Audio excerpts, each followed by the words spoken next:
আসসালামু আলাইকুম ওয়া রাহমাতুল্লাহ। সম্মানিত দেশবাসী এবং দেশে এবং প্রবাসে, কাছে এবং দূরে যারা আমার লাইভ দেখতেছেন, আমি তাহরিকে ইনসাফের পক্ষ থেকে আন্তরিকভাবে মোবারকবাদ জানাচ্ছি এবং অনুরোধ করতেছি আমার লাইভটা যারা দেখবেন একটা সাবস্ক্রাইব করিয়া শেয়ার করিয়া ছড়াইয়া দেবেন। আমি প্রথমে ইসরায়েল এবং ইরানের যুদ্ধ সম্পর্কে কিছু আলোচনা করব।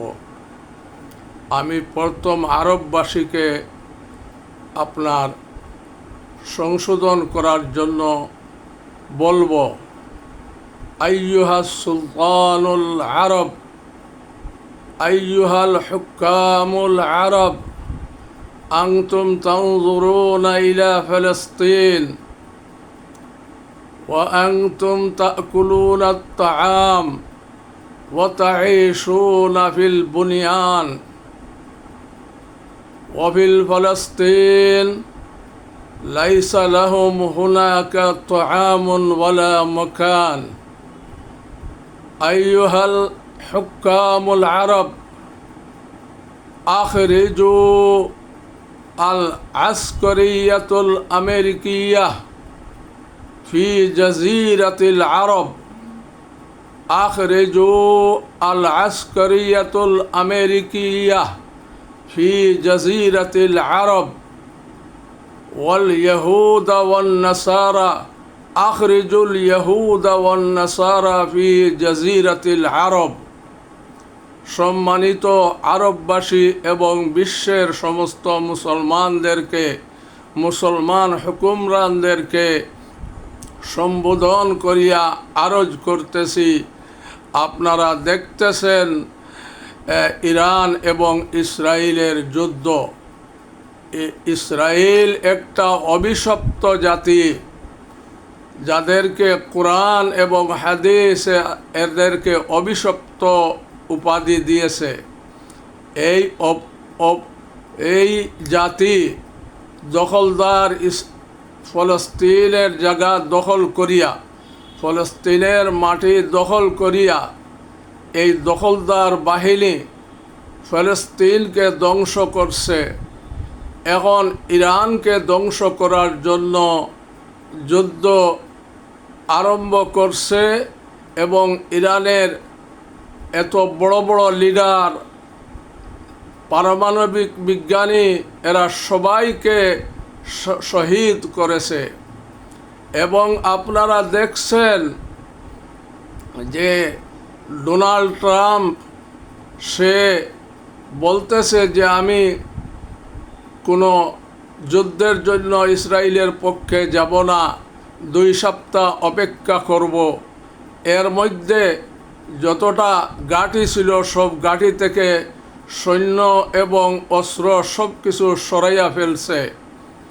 এর কারণ কি আমি আগে অবগত করতেছি। এর কারণ হইল আপনার ইসরায়েলকে দিয়া আপনার ইরানের মধ্যে পারমাণবিক বোমা নিক্ষেপ করবে, আর পারমাণবিক বোমা মারিয়া ইরানকে মাটির সাথে ধূলিসাৎ করিয়া দিবে, যেন আর 50 বৎসরের মধ্যে কোনো মানুষ বসবাসের উপযোগী না হয়।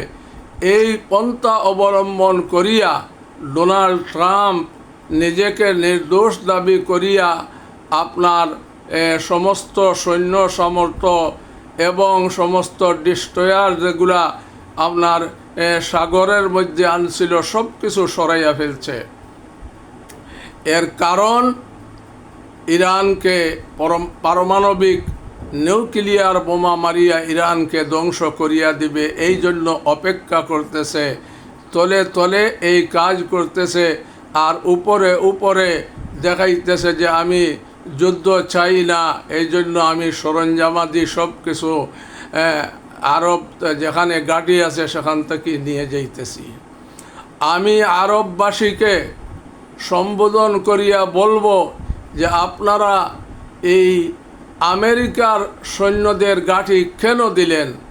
তার কারণ কি? আপনাদেরকে রক্ষা করার জন্য যদি আমেরিকার গাড়ি দিয়ে থাকেন, তাহলে আপনার ইসলামী রাষ্ট্রের মধ্যে অনেক সৈন্য আছে যারা আপনাদেরকে মনে প্রাণে ভালোবাসে, আপনাদেরকে সুরক্ষা দিবে।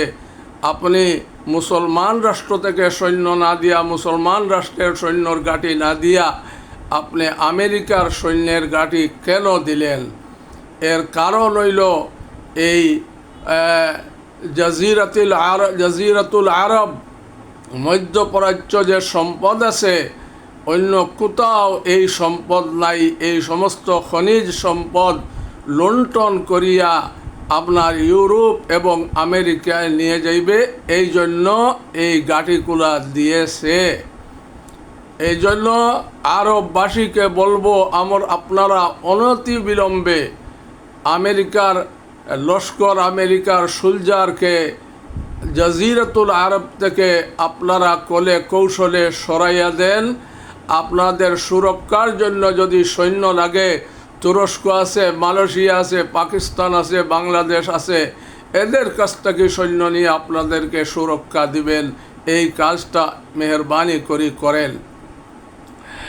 এই জন্য আমি আরবিতে বলছিলাম, আপনাদের কানে যদি এই কথাটা পৌঁছে, আজকে আপনার ফলস্তিন বিরান ভূমি হয়ে গেছে, আপনার কয়েক লক্ষ মানুষ পঙ্গু হয়ে গেছে, কয়েক লক্ষ মানুষ মৃত্যুবরণ করছেন, শাহাদত বরণ করছেন। আর এখন চাইতেছে যে যদি ইরানকে আমরা সামাল দিতে পারি, তাহলে আশেপাশে প্রথম তুরস্ক, এরপরে আপনার কাতার, কুয়েত, বাহরাইন এবং আরব আমিরাত, সৌদি, এই সমস্ত দেশ তাদের করায়ত্তে আনার জন্য আপনার এই যুদ্ধ চালিয়ে যাচ্ছে। এই জন্য ইরানকে সাপোর্ট দেওয়া আমাদের প্রত্যেক মুসলিম বিশ্বের শাসকগণের জন্য জরুরি এবং কর্তব্য এবং ইমানি দায়িত্ব। আপনারা অতি সত্বর আরববাসীকে, আরবের এই হুকুমরানকে, আরবের বাদশাগণকে বলেন যে আপনারা ইরানের পক্ষে দাঁড়ান। 57টা মুসলিম দেশ আছে, মুসলিম দেশের 97 জন লোক যদি, 57টার শাসক যদি একত্রিত হইয়া আপনার আওয়াজ দেন যে এইটা ফলস্তিনের ভূখণ্ড, ইসরায়েলের কোনো ভূখণ্ড নাই, এই ইসরায়েল তাদের মানচিত্র থেকে মুছিয়ে ফেলা হবে, ইসরায়েলে এদের কোনো জায়গা নাই, এরা দখলদার, এরা সরিয়া যাইতে হইবে। যেই দিন আরববাসী হুঙ্কার দিবে, সেই দিন আর ইহুদি, অভিশপ্ত ইহুদি ইসরায়েলে বসবাস করতে পারবে না। আপনারা নিশ্চিন্ন থাকেন, যদি ইরান ধ্বংস হয়ে যায়, তাহলে পরবর্তী টার্গেট হবে আপনার তুরস্ক, এবং পরবর্তী টার্গেট হবে পাকিস্তান এবং কাতার, কুয়েত, বাহরাইন, সৌদি আরব, এইগুলাও আপনার টার্গেট হবে যদি ইরান ধ্বংস হয়ে যায়, ইরান যদি আপনার পরাজয় বরণ করে। এই জন্য ইরানের পাশে দাঁড়ানো প্রত্যেক মানুষের ইমানি দায়িত্ব এবং কর্তব্য। মেহরবানি করে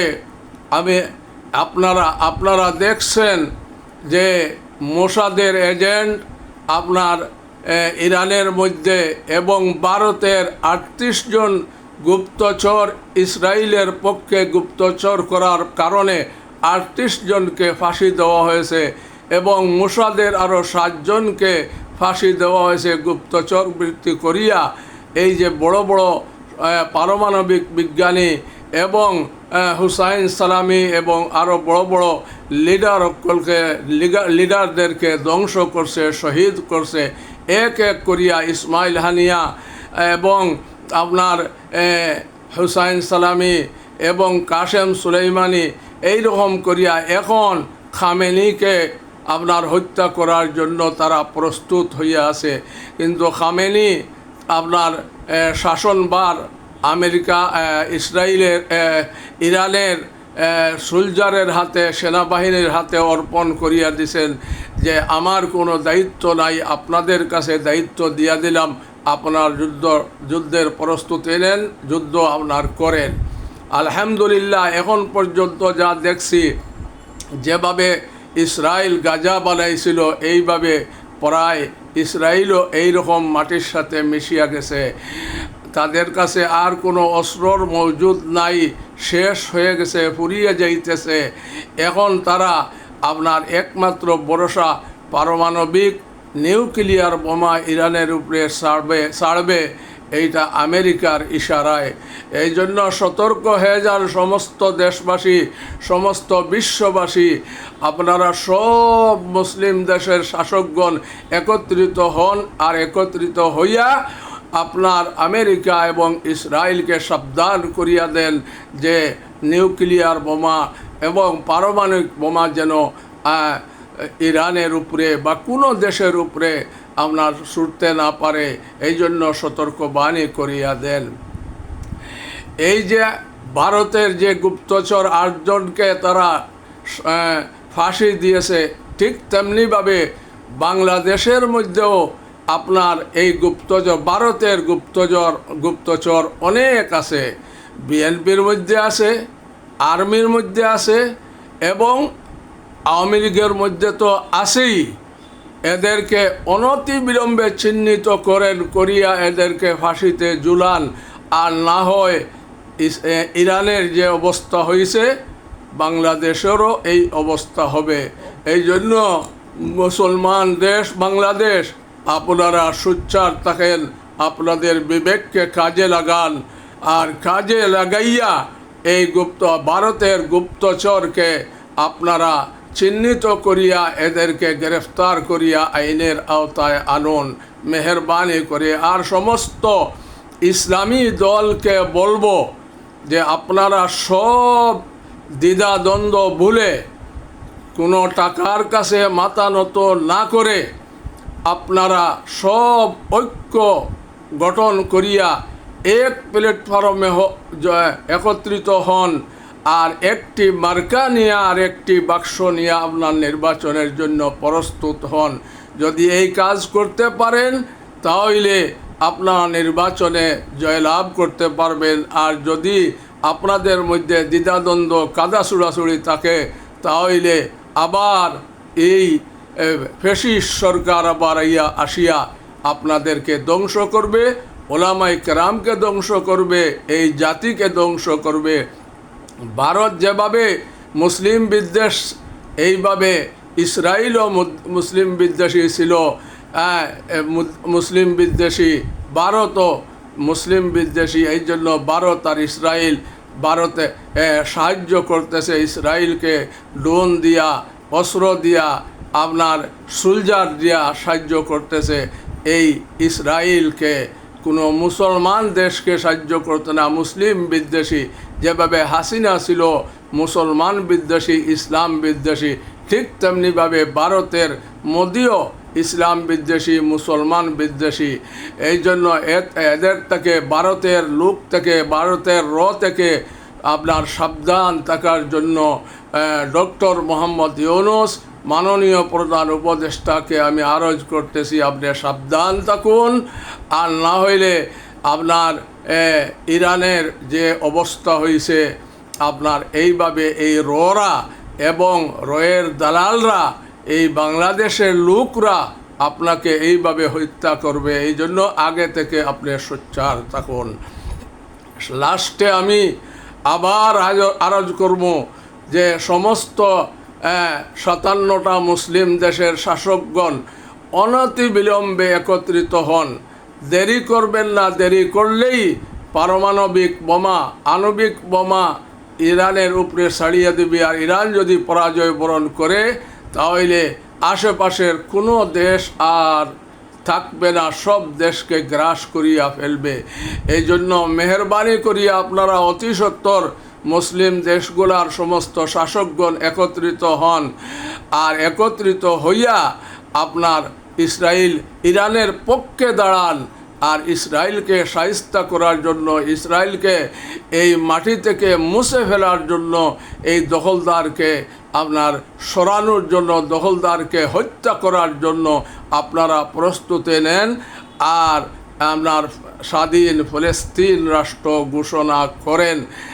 তুরস্কের যত সৈন্য আছে, পাকিস্তানের সৈন্য আছে, এবং আরও যত মালয়েশিয়া ইন্দোনেশিয়ার যত সোলজার আছে, এইগুলা আপনার এই ফিলিস্তিনের মাটিতে গিয়া আপনার গাঁঠি দেওয়া হোক, এখানে গিয়া ফিলিস্তিনকে আপনার সাহায্য সহযোগিতা করা হোক, আর ফিলিস্তিন স্বাধীন রাষ্ট্র ঘোষণা করা হোক, ফিলিস্তিনের পতাকা উড়ানো হোক। এই আবদার আপনার খেদমতে রাখিয়া আমি আবার বলতেছি, আমার লাইভটা যারা দেখবেন মেহরবানি করিয়া আপনার সাবস্ক্রাইব করিয়া শেয়ার করিয়া ছড়াইয়া দিবেন। এই আবদার রাখিয়া আমার লাইভ শেষ করলাম। খুদা হাফিজ। আসসালামু আলাইকুম ওয়া রাহমাতুল্লাহ।